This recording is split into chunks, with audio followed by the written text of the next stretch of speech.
The wind was a torrent of darkness among the gusty trees. The moon was a ghostly galleon tossed upon cloudy seas. The road was a ribbon of moonlight over the purple moor, and the highwayman came riding, riding, riding. The highwayman came riding up to the old inn door. He had a French cocked hat on his forehead, a bunch of lace at his chin, a coat of the claret velvet, breeches of brown doe skin.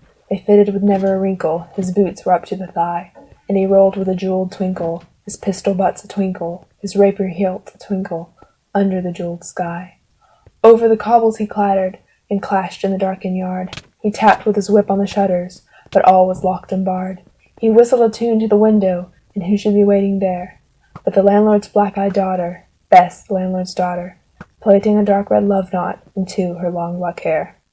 And dark in the dark old inn-yard, a stable wicket creaked, where Tim the ostler listened. His face was white and peaked.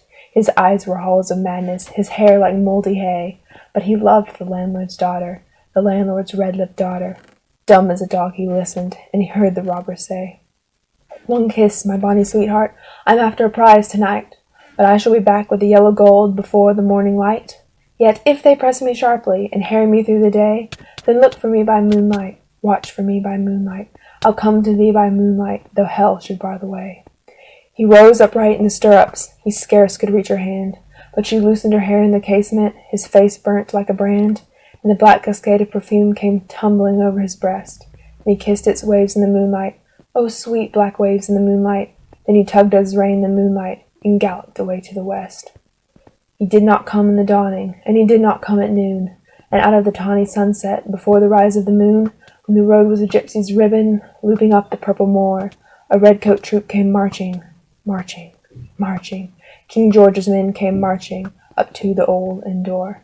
They said no word to the landlord, they drank his ale instead, but they gagged his daughter and bound her to the foot of her narrow bed.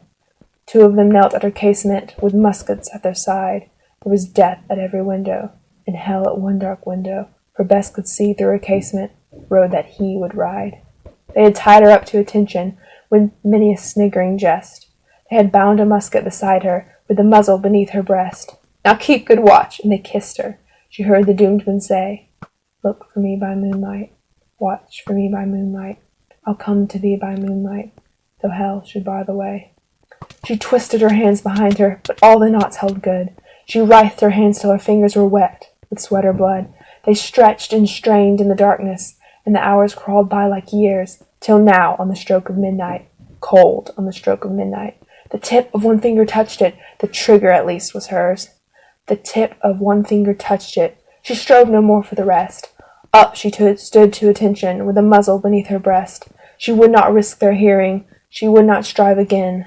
The road lay bare in the moonlight, blank and bare in the moonlight, and the blood of her veins in the moonlight throbbed to her love's refrain.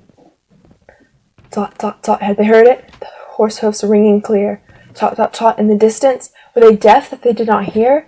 Down the ribbon of moonlight, over the brow of the hill, the highwayman came riding, riding, riding. The redcoats looked to their priming. She stood up straight and still. Tot, tot, in the frosty silence. Tot, tot, in the echoing night. Near he came and near. Her face was like a light. Her eyes grew wide for a moment. She drew one last deep breath. Then her finger moved in the moonlight. Her musket shattered the moonlight, shattered her breast in the moonlight, and warned him with her death. He turned, he spurred to the west. He did not know who stood, bowed with her head over the musket, drenched in her own blood. Not till the dawn he heard it. His face grew grey to hear how Bess, the landlord's daughter, the landlord's black-eyed daughter, had watched for her love in the moonlight, and died in the darkness there. Back he spurred like a madman, shrieking a curse to the sky, with the white road smoking behind him, and his rapier brandished high. Blood red were his spurs in the golden noon, wine red was his velvet coat, when they shot him down in the highway, down like a dog in the highway, and he lay in his blood in the highway, with a bunch of lace at his throat. And still of a winter's night, they say, when the wind is in the trees, when the moon is a ghostly galleon tossed upon cloudy seas, when the road is a ribbon of moonlight over the purple moor, a highwayman comes riding, riding, riding. A highwayman comes riding up to the old inn door. Over the cobbles he clatters and clangs in the darkened yard. He taps with his whip on the shutters, but all is locked and barred. He whistles a tune to the window, and who should be waiting there But the landlord's black-eyed daughter, Bess, the landlord's daughter, plaiting a dark red love knot into her long black hair,